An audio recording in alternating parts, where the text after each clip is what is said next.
say a couple things.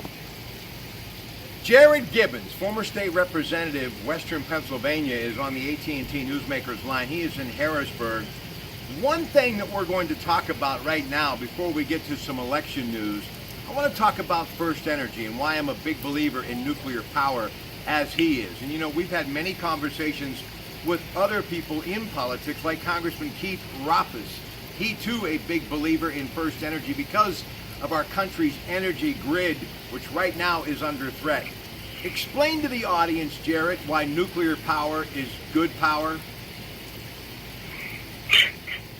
Well, it's important that we have power of all sorts. Nuclear power is important. It's a vital part of grid stability. We need a stable grid. So whether it's nuclear, coal, all these sources need to mix together and give us a stable and reliable grid. And that's why it's so important, as well as providing good quality jobs. What people need to understand when they go to the polls on November 6th and vote, this election has a lot to do with the energy grid and the jobs that come with it. And I have talked about the threat of the nuclear energy industry jobs along with the coal industry jobs. Bruce Mansfield Power Plant, we all know that story. Stratton Power Plant here in Eastern Ohio, we know that story. It also is a lot about the job shell. Explain why these places are necessary because of the jobs that they bring with them, Jared. Well, these facilities, they're certainly labor intensive and with good quality jobs. These are good tradesmen who are making a living wage. These are family sustaining jobs that sustain a community. And certainly, in Beaver County and throughout, Southwest PA, Eastern Ohio, throughout our country, really, these are the jobs that help to sustain communities. They pay well. They can jobs that you can raise a family on, and allow people to really stay in these communities and strengthen the communities. They allow people to give back, just like the companies that work with them. Jared, before we say goodnight, tell me about this election, and obviously you being a Republican, some names that the audience is very familiar with that are up for re-election. I've talked to Congressman Keith Rothfus many times, 17th District, the redistrict district. He's being challenged by Connor Lamb. Jim Marshall, state representative, a man that you worked with closely for many years.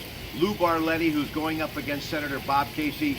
So just some of your thoughts, along with the Republican challenger to Tom Wolf, former state senator Tom Wagner on the Republican ticket. How do you see this race unfolding? Well, it's definitely going to be a difficult year in Pennsylvania, I think, for Republicans, but it will be across the country. Always the year of the midterm after a new president, you see a little bit of bounce back the other way. So I think there's some expectation it's going to be a difficult year. Certainly, I know in the General Assembly we've seen a lot of retirements, such as down in your neck of the woods in Beaver County with Representative Jim Christiana retiring. We've got a lot of open seats across the state. And then certainly a lot of challengers and incumbents. As you mentioned, Congressman Rothfus has done an excellent job representing Southwest PA for the last 6 years.